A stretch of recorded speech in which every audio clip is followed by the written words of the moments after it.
2012. Senator Milne. Thank you, Madam Acting Deputy President. Well, I rise this afternoon to comment on the Minerals Resource Rent Tax Amendment Protecting Revenue Bill. This is a very important piece of legislation introduced by the Greens, and it goes to the heart of the question of what sort of nation we want in this century. And it goes to the heart of that question because if you want to make and put in place the kind of plans and the consequent infrastructure that the country needs, you have to actually raise the money to be able to do that. Now, the Greens have said for a long time that we need to massively move towards a low-carbon, zero-carbon economy. We would like to see in Australia high-speed rail linking our cities. If you go to Europe, if you see what's happening in China, Japan's done it years ago, it makes eminent sense for this country to move to high-speed rail. If you want to put in place the kind of infrastructure that will anticipate the extreme weather events that global warming is bringing us, then you have to have the dollars to be able to do it. Equally, the Greens have secured DentiCare, a new capacity to assist people to meet the needs of their dental health, but again it requires funding.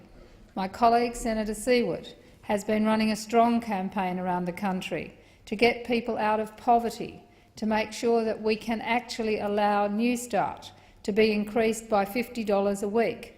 But the question becomes, where is the money going to come from? The Prime Minister today has announced infrastructure funding to anticipate extreme weather events with the Warragamba Dam, for example. But $50 million goes nowhere near the kind of infrastructure that's needed. Even $100 million, as she has suggested, for the whole nation, goes nowhere near the kinds of changes that needs to be made. And then when you talk about the fact that in an Asian century we need to be competitive, then you need to lift our education standards, which means a massive investment in education, in the arts, in innovation, in entrepreneurial skills. And for that to happen, you need to implement the Gonski Review, and that requires billions of dollars and should not be back-ended to 2020. Then you've got the National Disability Insurance Scheme. I don't think anyone disputes the fact that we need a National Disability Insurance Scheme in this country, and the Greens are the first to agree.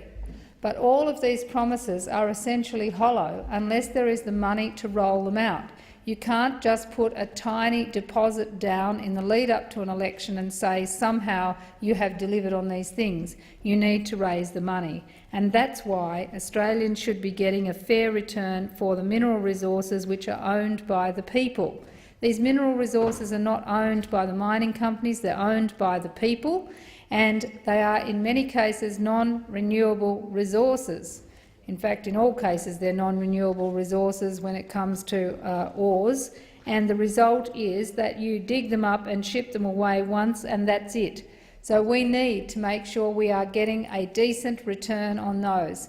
And one of the most grave crimes against future development in the nation, if you like, occurred in 2006, Madam Acting Deputy President, when the Prime Minister, Mr Howard, and the then Treasurer, Mr Costello, gave back the huge benefits of the boom at that time by tax cuts all round, with headlines, manna from heaven, rivers of gold pouring out all over the nation. That money should have been kept and invested in proofing the country against climate impacts, in recognising that we are facing peak oil and that we need to build massive public transport infrastructure around the country. There were huge opportunities then to invest the money, but instead it was just thrown out into the community in massive grants to everyone to make everybody feel good, and now we are left with infrastructure which both in terms of brains capital and human capital, as well as physical infrastructure needed for the country.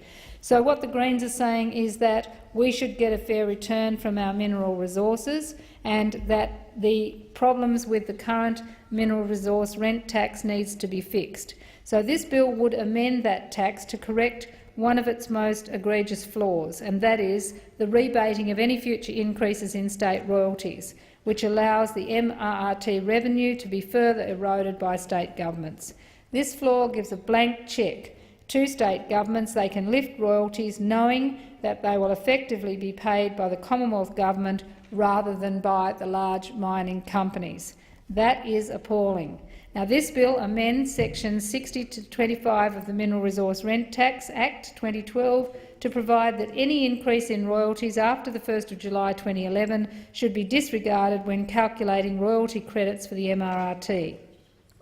It's a first step towards ensuring that the mining sector makes a fair contribution to the society whose assets it consumes in generating its wealth. It's essentially the amendment that the Greens sought to make to the bill in March 2012.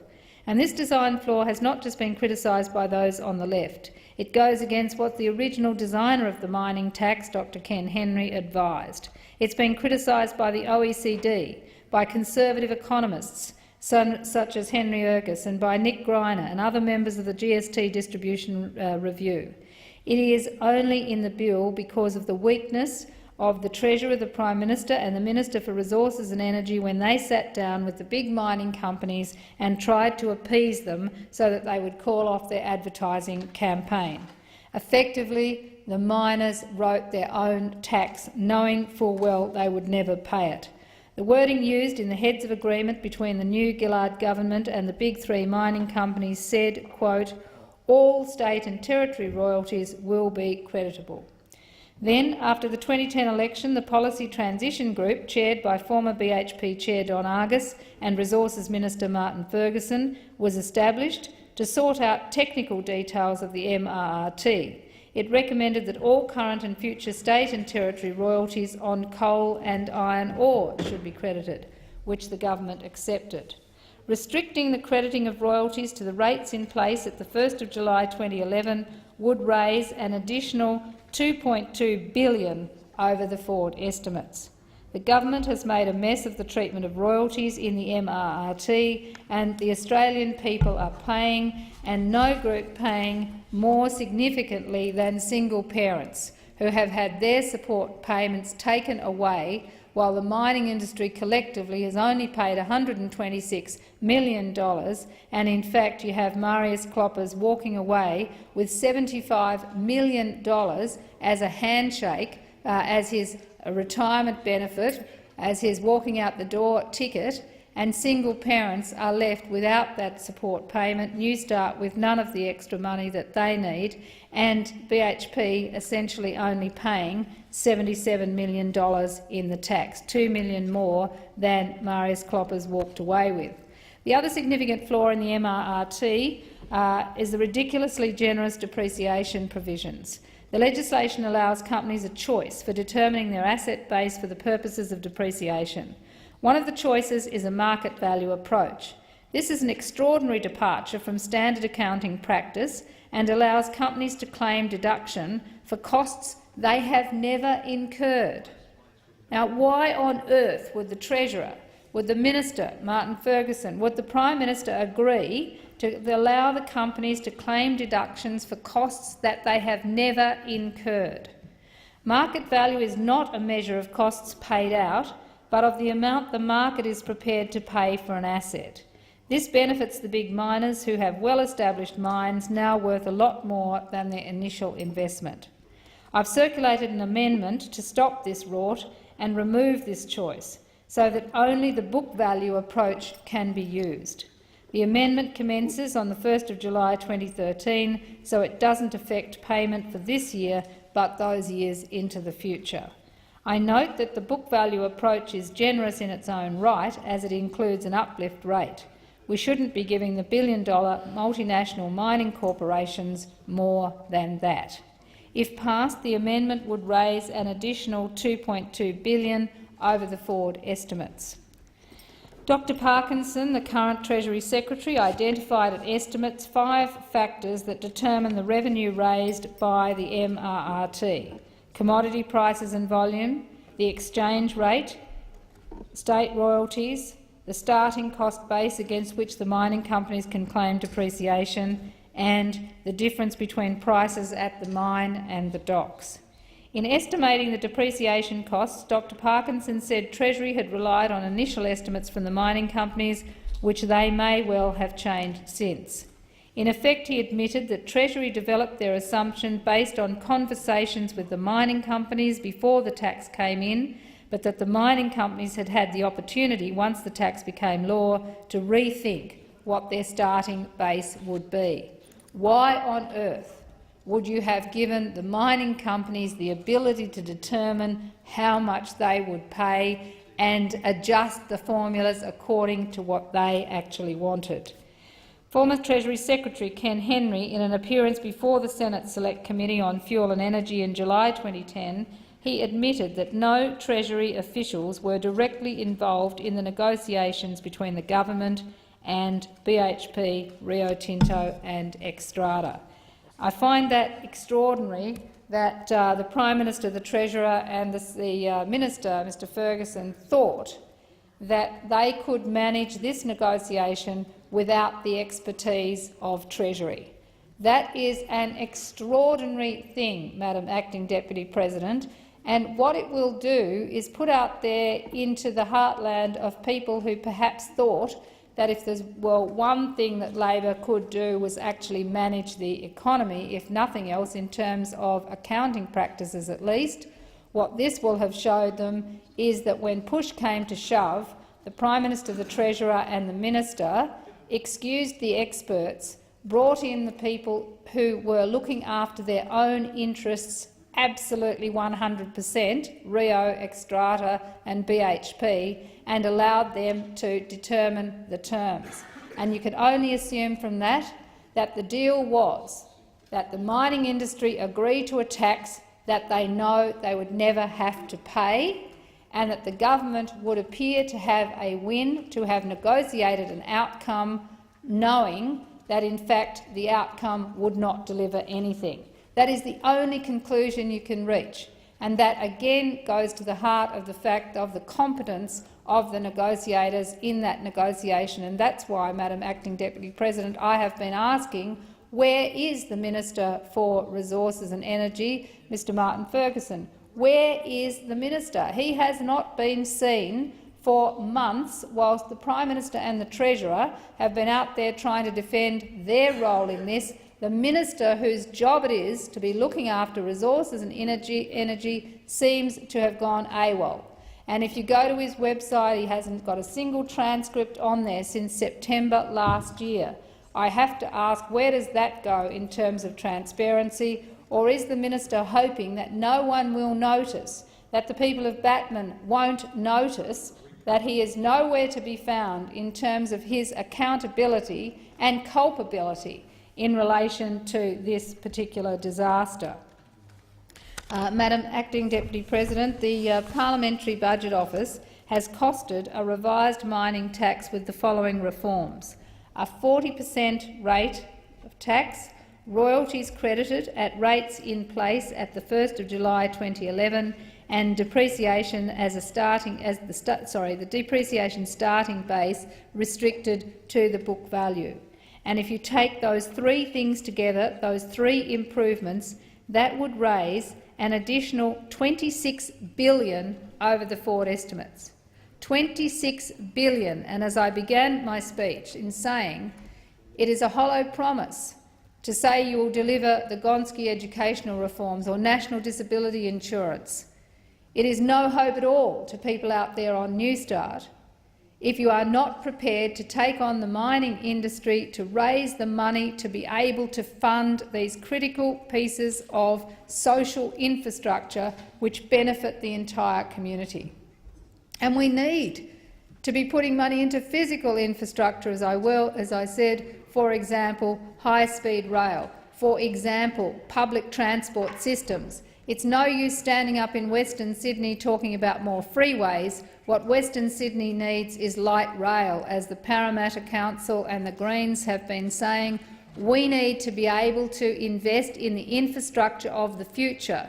We need to get people off freeways and into much more efficient public transport systems. And everywhere you look in the world at competitive cities, they are the ones who have gotten rid of congestion, got people onto public transport, made cities more livable with more green spaces, more pedestrian access, more public transport, more cycleways and less freeways. And that is what is necessary in Western Sydney. But we're not. Where are we going to get the money from to be able to drive this kind of infrastructure if we don't make the mining industry pay their way? Now, the Greens argued for a long time that we need a sovereign wealth fund, that you set this up so that you do genuinely use the benefits of the boom to accumulate not only the fund but the interest on the fund in order to invest in the kinds of social and physical infrastructure I'm talking about. We need a first-class education system. We need to invest in research and development.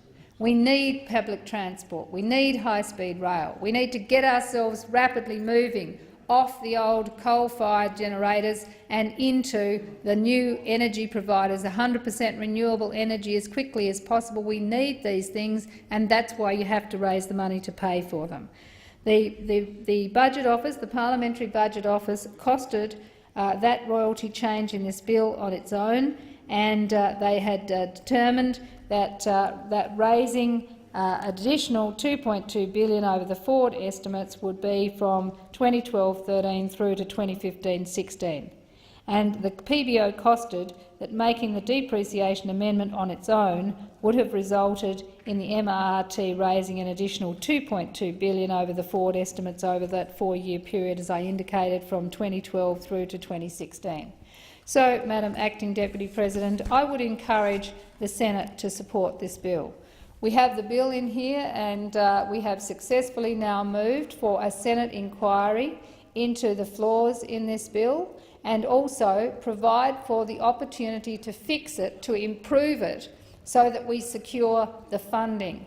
The Greens have no interest in allowing the mining industry to walk away when 80% of the profits from these big miners go overseas to overseas shareholders. These profits leave the country.